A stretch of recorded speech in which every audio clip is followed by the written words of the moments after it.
ሰላም ጤና ይስጥልኝ ውዶቼ ማሮቼ፣ እንደምናችሁ አላችሁ? ሁሉ ሰላም ሁሉ መልካም ነው፣ እግዚአብሔር ይመስገን በጣም ደህና ነኝ አለሁላችሁ። እህቶቼ ይህን ሰሞን እንግዲህ ራስን የማጥፋት እንደ ጀብድና እንደ ችግር ማምለጫ እያረጋችሁ ነው ብዙ እህቶቻችን። ይህ ነገር ደግሞ መሆን የለበትም ነው የምለው። ምክንያቱም አንደኛችን ከአንደኛችን ምንድነው እየተማርን ያለ ነው?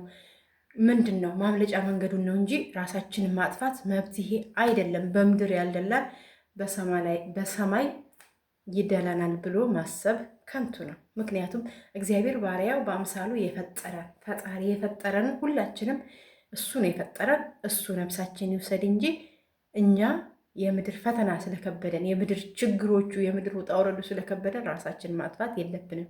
እንኳን ራሳችን አጥፍተን ይቅርና አርጅቶ አፍጅቶ የልጅ ልጅ አይቶ መኖሩ እያጓጓ ነው። ብዙዎች እድሜን ይመኛሉ። ብዙዎች ምንም ሳይኖራቸው ይችን እድሜ እግዚአብሔር በሰጠኝ ብሎ ይመኛሉ። ብዙዎች አልጋ ላይ ሆነው የፀሐይ ብርሃን ሳያዩ የአካል ጉዳተኛ ሆነው ሳያዩ እግዚአብሔርን እያመሰገኑ ይኖራሉ።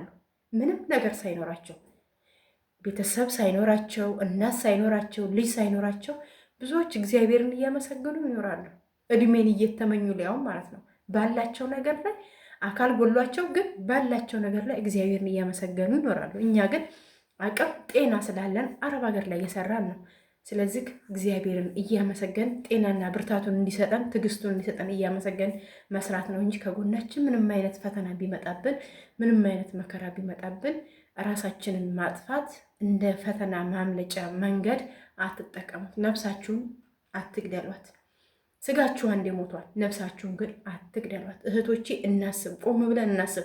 በተለይ አሁን ላይ ራሳቸውን እያጠፉ ያሉትና እንደዚህ ነገሮች ላይ እየገቡ ያሉት ስለ ሃይማኖታቸው ጠንቅቀው የሚያውቁ በጣም ጎበዝ የሚባሉ ልጆች ራስን ማጥፋት ኃጢአት እንደሆነ ማስተማር የሚገባቸው ልጆች ራሳቸው ወርቀው እናያቸዋለን፣ ራሳቸው ጠፍተው እናያቸዋለን። ስለዚህ እህቶቼ አደብ ገዝተን ራሳችንን መሆን አለብን። ምንም ተስፋ ቢያስቆርጣችሁ፣ ምንም ችግር ውስጥና መከራ ውስጥ ብትሆኑ ነገ ሌላ ቀን ነው፣ ነገ ያልፋል እና አንድ እህታችን ከትላንት ወዲያ ባጠፋችሁ ህይወት ላይ ብዙ ኮመንት ላይ ብዙዎች አንብቤ ኢንሻአላህ እኔም አንድ ቀን ነኝ ኢንሻአላህ እኔም አንድ ቀን ነኝ ብለው የሚጽፉ አሉ።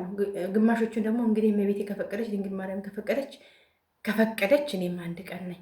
ብዙዎቻችሁ ወጣቶቹ በተለይ ስደት ላይ ያላችሁ ተስፋ ቆርጣችኋል። ምንድነው ተስፋ የሚያስቆርጣችሁ ውዶቼ? ተነሱ፣ ንቁ፣ ራሳችሁን ሁኑ። ገንዘብ ተበልታችሁ ሊሆን ይችላል። ኦኬ፣ ነጋዴ ያገኛል፣ ይከስራል። ነጋዴ ያተርፋል፣ ይከስራል። ይነግዳል፣ ይሰረቃል። ኦኬ፣ ነገ ሌላ ቀን ነው፣ ነገ አዲስ ቀን ነው። ኢትዮጵያም ቤት ሰርታችሁ ቤታችሁ ፈርሶባችሁ ሊሆን ይችላል። ብዙ ህንፃ ብዙ ነገሮች ያጧሉ። እኛ ግን በጤና ስላለን እግዚአብሔርን እናመስግን። ምንም ባይኖርን በጤና ስላለን እግዚአብሔርን እናመስግን። ኢትዮጵያ ላይ ብዙ ነገሮች እንዳሰባችሁትና እንዳልጠበቃችሁ ሆኖ ሊሆን ይችላል። ተበላሽቶ ሊሆን ይችላል። ይሁን፣ በእናንተ ብቻ አልተጀመረም። ነገ አዲስ ቀን ነው። በህይወት ስላላችሁ እግዚአብሔርን አመስግኑ። ኢትዮጵያ ላይ ባላችሁ አግብቶ ሰምታችሁ ሊሆን ይችላል፣ ወይም ደግሞ ሊያገባ እንደሆነ ተነግሯችሁ ሊሆን ይችላል። ባላችሁ ከርቷችሁ ሊሆን ይችላል። ከ99 ከመቶ አንዱ ነው የሄደው፣ 99 ይጠብቃችኋል ማለት ነው። ስለዚህ 99 ታገባላችሁ ማለት ሳይሆን ከመቶ ውስጥ አንደኛው ሄደ አይደለ? ሄደ በቃ። እናንተን ስለማይመጥናችሁ እናንተ ለሱ አንቺ ለሱ ስለማትገቢው ሳይሆን ለአንቺ ስለማይገባሽ ስለማይመጥንሽ እግዚአብሔር ለአንቺ አልፈቀደልሽም። ያንቺ አይደለም፣ ሄደ ይሄድ። ከሱ የተሻለ የሚያስብልሽ የሚንከባከብሽ እንደ ራሱ አድርጎ ከራሱም አስበልጦ የሚወድሽን ባል እግዚአብሔር ስላዘጋጀልሽ ይሄኛው ሄደ። ይሄኛው እምነት ስለሌለው የእሱ እምነት እዝክ ላይ ስለሆነ ወይም በቁስ ወይም በሆነ ነገር ላይ የተገደበ ስለሆነ ፍቅረኛሽ ሄደ። በመሄዱ በምንም ታምር ሊከፋችሁና ራሳችሁን ልታጠፉ አይገባችሁም። የወንድ መሄድ ራስን ማጥፊያ መንገድ አይሆንም። ገንዘብሽም ቢጠፋ ራስሽን ማጥፋት የለብሽም። ብዙ ነገር ከስረናል፣ ገንዘብ ከስረናል፣ በጤና ብዙ ነገር የደረሰብን አለ። ግን ሙሉ አካላችን ስላለ መስራት ስለምንችል ድጋሜ እድሉን አግኝተን እየሰራን ነው፣ መስራት ስለምንችል ማለት ነው። ስለዚህ እህቶቼ እናገናዘብ። በተለይ ኮመንት የምጽፉ ለወደፊት ሞትን እመኛለሁ ብላችሁ የምጽፉ ልጆች እግዚአብሔርን ቆም ብላችሁ አስቡ። ሌሎቻችን እህቶቻችን ደግሞ ከነሱ የበረታን ይህን ኮመንት እየገባን እያየን ከስር እየገባን ከስር እህቶቻችን አለንላችሁ እያልን እናበረታታችሁ። እኔ በደሞዝ የብር ችግር ከሆነ በደሞዝ እንረዳዳለን። እግዚአብሔርን በደሞዝ እንረዳዳለን። የገንዘብ ችግር ከሆነ በእርግጥ ብዙ ፈተናዎች አሉ። የሰው ልጅ ፈተናዎች ብዙ ናቸው። ግን የኢኮኖሚ ችግር ከሆነ በኢኮኖሚ ችግር እንረዳዳለን።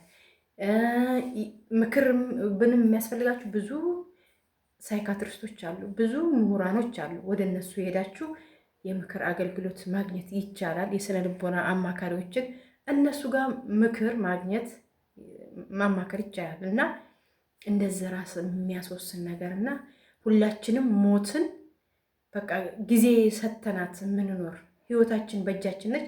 ማኖርም ማጥፋትም የምንችል እኛ እየመሰለን ህይወታችን እየቀጠፍን ነው። እህቶቼ ሌሎቻችሁ ከሌሎቻችሁ ተማሩ እንጂ መጥፎ ነገር ህይወትን ማጥፋት እንደ ጀብድ እየወሰዳችሁ ህይወታችሁን አታጥፉ። ለቤተሰቦቻችሁ ለምትወዳችሁና ለምትፈልጋችሁ እናታችሁ ኑሩላት። የሆነች እህታችን ኮመንት ላይ በጣም ልቤን የነካው ነገር ክሎሮክስ ልጠጣ አዘጋጅቼ ልጄ ትዝ አለኝና ተውኩት አለች።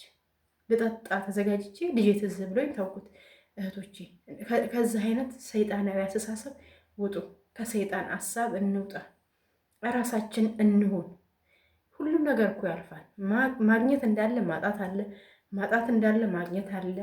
ብዙዎች ትልቅ ደረጃ ላይ የደረሱት ከዜሮ ተነስተው ነው እንጂ ከሆነ ካፒታል ላይ ተነስቶ ማንም ትልቅ ደረጃ የደረሰ የለም።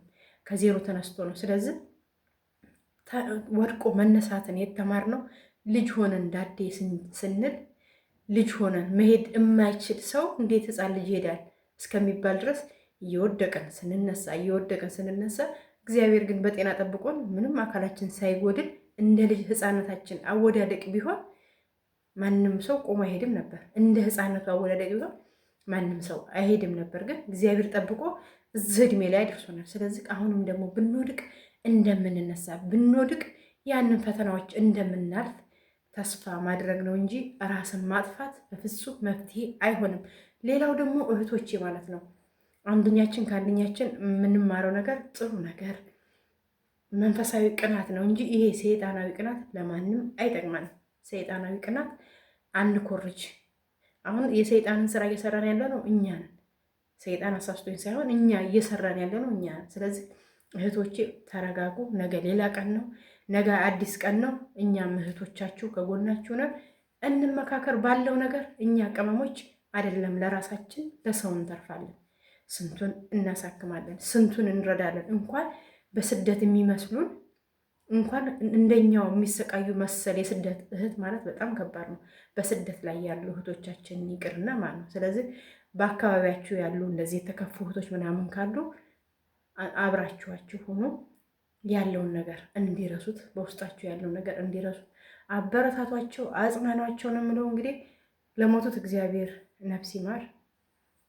ያላችሁ እህቶቻችን ደግሞ ያለነው ደግሞ ተረጋጉ። ነገ ሌላ ቀን ነው። በምንም ሁኔታ ብትሆኑ ተስፋ አትቁረጡ። ተስፋ መቁረጥ ዋጋ ያስከፍላል።